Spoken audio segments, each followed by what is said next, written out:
Definir a esta banda no es fácil, y menos desde la perspectiva de un fanático de su trabajo como yo. Tuve la fortuna de entrevistar 3 veces a Robert Smith y en la segunda ocasión me confesó que todo inició con una guitarra. Sí, una guitarra que su tío le regaló cuando era muy pequeño y vivía en la campiña inglesa, en Crawley, para ser exactos. El mismo lugar en donde de pronto llegaba el circo rodante y el mago lo deslumbraba, y en varias ocasiones le preguntó: enséñame cómo haces ese truco. ¿Se acuerdan de esa frase? Bueno, la frase la hemos escuchado en el clásico Just Like Heaven, o como su esposa Marie Paul, cómo fue su inspiración en muchas canciones, pero principalmente en Pictures of You, que se desprende de un ensayo de poesía de la misma Marie Paul. En fin, hay tantas historias, pero vamos a sintetizar o tratar de sintetizar a nuestra manera la pequeña gran historia de una agrupación increíble que para mí no tiene categoría sonora, en las mismas palabras de Robert Smith. Hoy, The Cure, de escucha a escucha.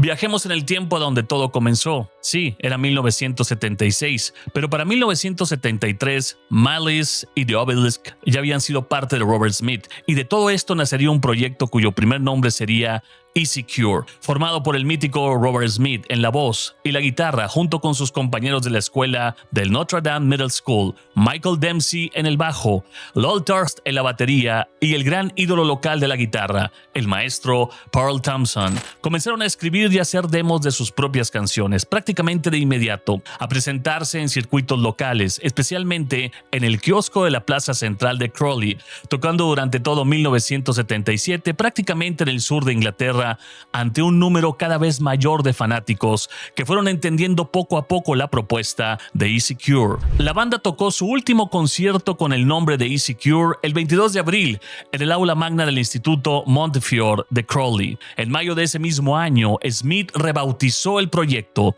como un trío integrado por él, por Dempsey y Paul Durst. El nombre sería definitivo, se llamarían The Cure. A finales de ese mismo mes, la banda realizó sus primeras sesiones de grabación en los estudios Chestnut de Sussex. El demo resultante fue enviado a varios sellos discográficos importantes. Chris Perry, buscador de talentos de la discográfica Polydor, se puso en contacto con la banda tras escucharlos. Chris Perry se despidió de Polydor Records y formó el sello Fiction Records y contrató a The Cure en septiembre de 1978, creyendo en su proyecto prácticamente hasta el día de hoy. En mayo de 1979 se lanzó el álbum debut, The Three Imaginary Boys, que fue uno de los motes con los que se ha conocido a la banda por años, los 3 muchachos imaginarios. Lo lanzaron con gran éxito entre los fanáticos y los críticos de la música. Al mismo tiempo, la banda realizaba una extensa gira por el Reino Unido, cuando se lanzaron los sencillos Boys Don't Cry y Jumping Someone Else's Train. Michael Dempsey dejó la banda a finales de ese año y se unieron Simon Gallup,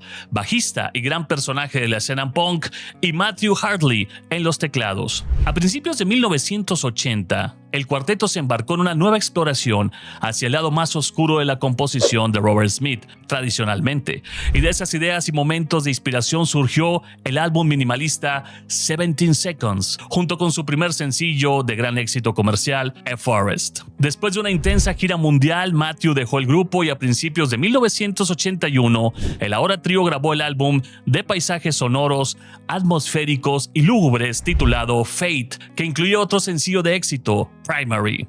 La banda emprendió entonces un segundo viaje en gira mundial, a pesar de que Robert Smith tiene la fobia de volar en avión, llamado The Picture Tour, durante el cual lanzaron el sencillo Charlotte Sometimes, que no forma parte de esta producción. En 1982, The Cure volvería al estudio y su fascinación cada vez más introspectiva por la desolación y la decadencia culminó en el impecable resultado sónico del disco Pornography, que por cierto forma parte de la gran trilogía que el mismo Robert Smith me dijo en una de las entrevistas. Fue parte de mi obra maestra, Carlos. Blood Flowers, Pornography y Disintegration, que por cierto exhiben juntos y canción por canción en el gran concierto de Berlín llamado Trilogy. Pero no nos adelantemos en la historia. En ese mismo año, 1982, continúa la gran gira Intensamente Volátil y llegaría también el sencillo The Hanging Garden, que se lanzó justo cuando, lamentablemente, Simon Gallup dejaría la banda, aunque después regresaría.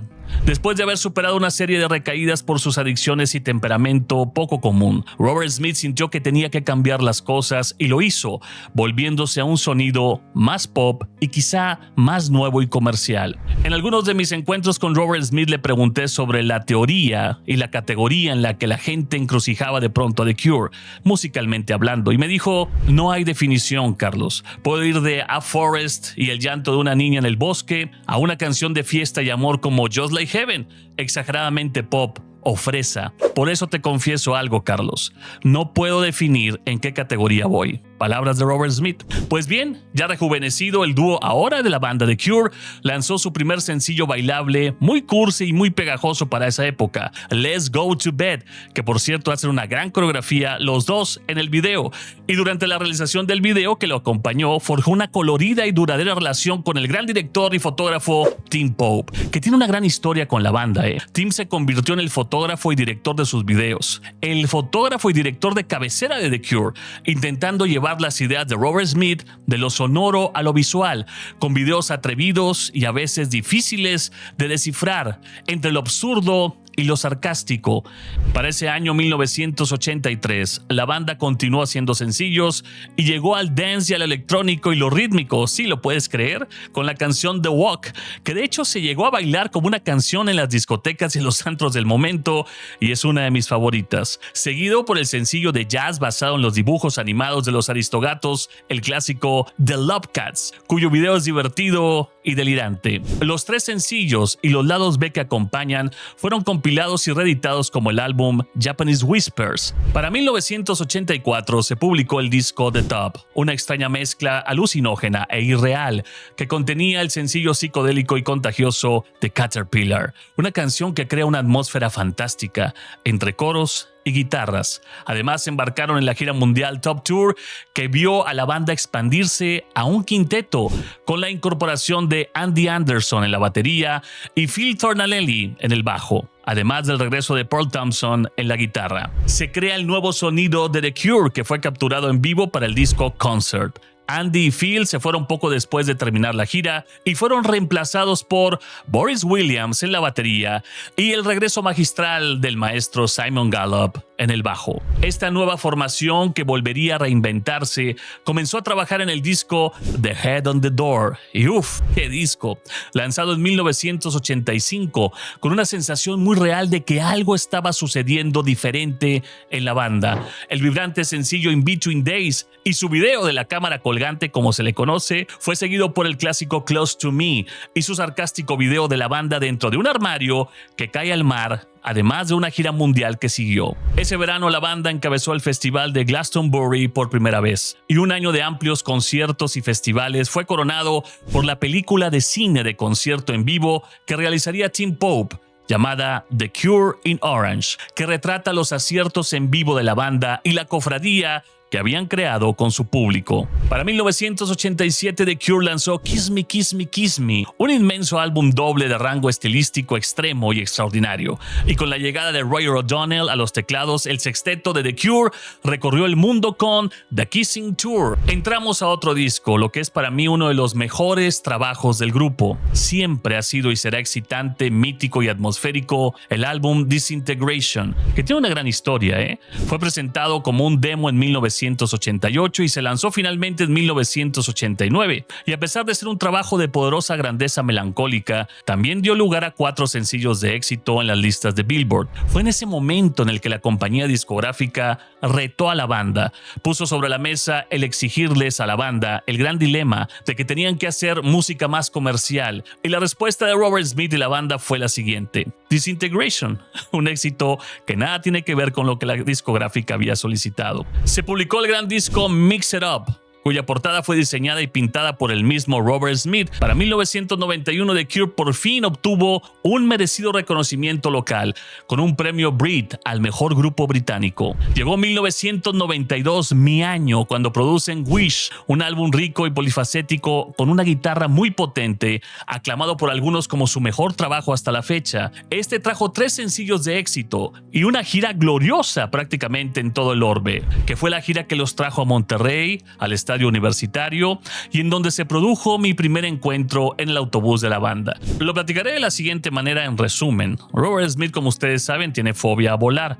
Bueno, en ese tiempo era muy acentuada. Venía de su gira de Dallas y llegó a la ciudad de Laredo y la compañía discográfica nos invitó a abordarlos en su autobús. Cuando los abordamos prácticamente en la caseta donde se encuentran los aduanales, los agentes aduanales, les tocó el semáforo en rojo. Robert Smith no sabía de qué se trataba y se bajó del autobús y nos encontramos de la Suburban en la que viajamos al autobús en medio de la carretera. Nos invitan a subir a su autobús, nos regresamos con ellos en el camino y venía él y Mary Paul platicando con nosotros sobre lo que Wish era, sobre su gira mundial y los proyectos que venían a continuación. Pero el tema no terminó en la entrevista. Llegaríamos al estadio universitario y sería el concierto y después de ahí otra invitación, ahora a un mítico lugar que ya no existe en Monterrey, el famoso Coco Loco y su sótano en donde se tocaba la mejor música alternativa del momento. Ahí íbamos a Robert Smith y si ustedes recuerdan, los que estuvieron en el Coco Loco alguna vez, existían mesas en donde nos comunicábamos teléfono a teléfono, de mesa en mesa. Bueno, en esa noche Smith y esa madrugada estuvo haciendo varias llamadas a diferentes mesas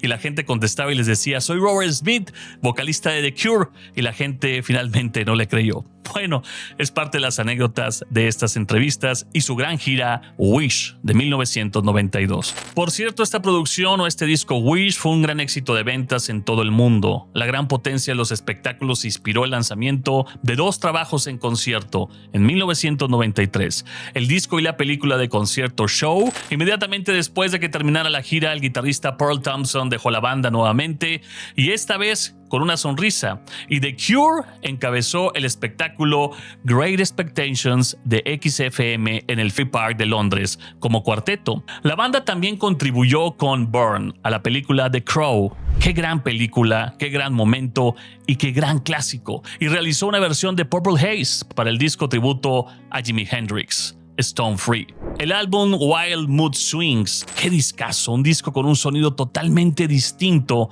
a lo que la banda había hecho hasta el momento. Se lanza en 1996, de hecho había una canción con mariachis y entró directamente en casi todos los top 10 del mundo. Recuerdo perfectamente haber estrenado el sencillo The 13th, una canción que tiene brotes de pronto de mariachi, música hindú, y es una canción totalmente diferente a lo que The Cure había hecho hasta el momento. Después vendría The Swing Tour, su gira más larga hasta la fecha, y lanzó 4 sencillos en el camino. Galore, el siguiente sencillo y compilación de videos de Standing on a Beach, que incluía también el nuevo sencillo Wrong Number, una epopeya bailable hecha en colaboración con el guitarrista de David Bowie, Reeves Gabrel, que se publicó en 1997. Después de lo cual se trabajó en 1998 en una variedad de proyectos incluyendo More Than This para el álbum X-Files y una aparición memorable de Robert Smith en el programa de dibujos animados de televisión South Park. Sí, Robert Smith estuvo ahí también. Para 1999 la banda completó la grabación y mezcla de lo que muchos consideran como su mejor disco de toda la historia, y Robert Smith lo piensa también. Blood Flowers, parte de la trilogía que mencioné hace un momento, disco nominado al premio Grammy. Con su lanzamiento en el 2000 la banda se embarcó en el tour masivo Dream Tour, tocando para más de 1 millón de personas en 9 meses. Llegaría el 2001 y se publicó el esperado disco Greatest Hits de The Cure, que incluía los sencillos más vendidos de la banda, junto con 2 canciones nuevas, Caught Here y la efervescente Just Say Yes, que hace un dueto genial con la vocalista de la banda Republica. En 2003 se abrió otro capítulo en la historia de The Cure. La banda firma un contrato de álbum global con el sello Geffen Records. Para el 2004 llega un álbum genial y esperado por todos los fanáticos en el mundo. El lanzamiento de Join the Dots, una mítica caja con 4 CDs, una compilación que el mismo Robert Smith escogió de todos los lados B y rarezas que le había hecho a lo largo de su historia. Y luego llega un disco nuevo, llamado como ellos, homónimo, The Cure, y mucha gente de la nueva era se confundió diciendo que era una bandita nueva. Y bueno, finalmente es la ocasión que pude platicar con ellos por segunda vez en una entrevista muy larga, de larga duración, que me enlacé a nivel nacional en la cadena Best FM. Ahí le pregunté a Robert Smith una de las preguntas que yo siempre hago en mis entrevistas: si algún día dejas este plano terrenal, que es lo más seguro que tenemos todos, ¿cómo te gustaría ser recordado, Robert? Él me contestó: yo creo, Carlos, que lo que voy a dejar para la posteridad será mi voz, mi manera de cantar, simplemente mi voz porque proviene del alma. Ese año finalizó con un premio MTV, el famoso Icon Award, entregado en un programa especial televisado en Londres, y en 2005 Perry Bamonte y Roy O'Donnell dejaron la banda. Pearl Thompson se unió por tercera vez y el espectáculo debut del cuarteto fue encabezado en el Live Aid de París, seguido de una serie de otros festivales europeos de verano. En febrero del 2008, The Cure dirigió la parte europea de The Four Tour y en mayo lanzó The Only One, el primero de los 4 sencillos que se lanzarían cada mes durante 4 meses. Le siguieron Freak Show, Sleep When I'm Dead y The Perfect Boy. Y mientras la banda continuaba con The Four Tour, con una parte norteamericana, con entradas agotadas, los 4 sencillos alcanzaron el número 1 en los más calientes de Billboard. De hecho, durante una notable semana en agosto, 4 sencillos de la banda The Cure estuvieron en el top 20 de lo más caliente de Estados Unidos al mismo tiempo. Finalmente, Pearl Thompson dejó la banda por última vez, y el resto del año se dedicó a una serie de colaboraciones inusuales, proyectos personales y trabajo de restauración, transferencia y digitalización de todo el catálogo anterior de la banda The Cure. Vaya trabajo. Para abril de 2013, The Cure viajó a Río de Janeiro para el primer show de una gira por estadios de América Latina, con presentaciones de debut en Paraguay, Chile, Perú y Colombia, un regreso muy esperado a Buenos Aires y por primera vez en 26 años un concierto final verdaderamente monumental de 50 canciones y 257 minutos en México para celebrar el cumpleaños de Robert Smith,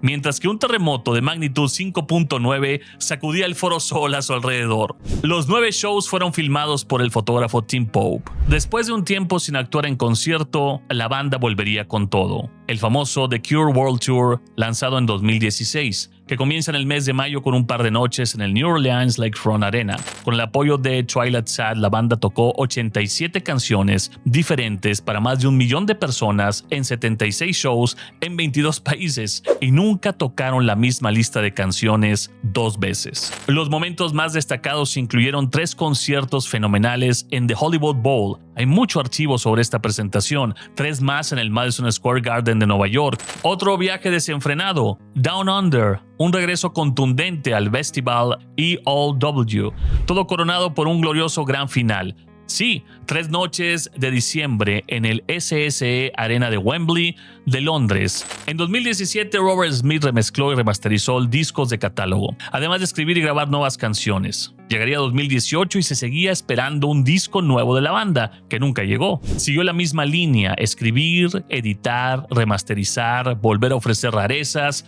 para un disco extra, y todo eso lo hacía desde su casa, en los estudios y en los tiempos libres. Dentro de su estudio de grabación y la percepción de que algún día llegaría un disco nuevo, llegaría el mes de julio, y la banda encabezó un evento de aniversario muy especial frente a un público que llenó prácticamente el Hyde Park de Londres. Más de 65,000 personas celebrando 40 aniversario del primer concierto de The Cure. Fue una experiencia increíble. De hecho, el concierto se grabó con alta calidad y se hizo un disco especial sobre esa celebración. Es aclamada como uno de los mejores espectáculos que la banda había brindado hasta ese momento. Finalmente, y después de años de especulación y fanáticos esperando, en febrero del 2019 The Cure entra en Rockfield Studios para grabar 13 canciones nuevas y ensayar para lo que estaba destinado a ser un año muy intenso. En marzo, la banda actuó en Sudáfrica por primera vez, seguido de un viaje a la ciudad de Nueva York, en donde fueron presentados por Trent Reznor y finalmente incluidos en el Salón de la Fama del Rock and Roll.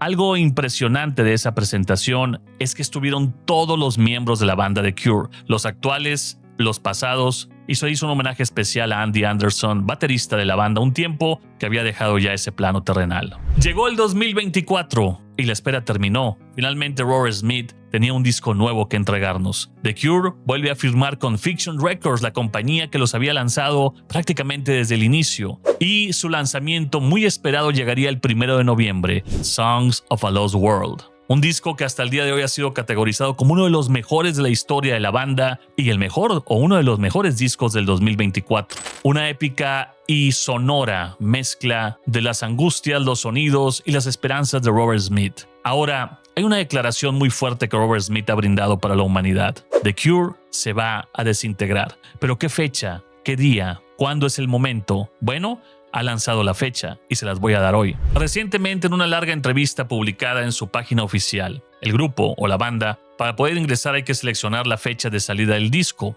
para que la puedas ver.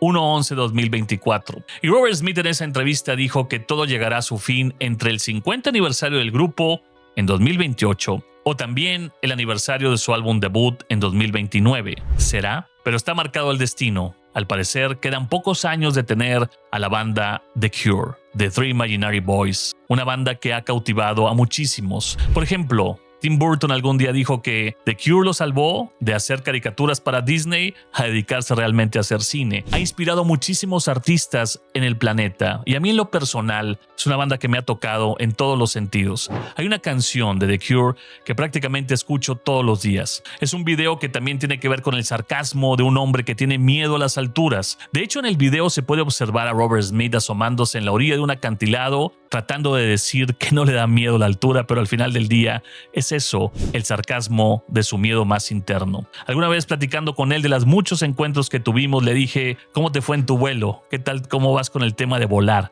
Y me dice, peor que nunca, pero tengo que hacerlo para que la imaginación también vuele conmigo.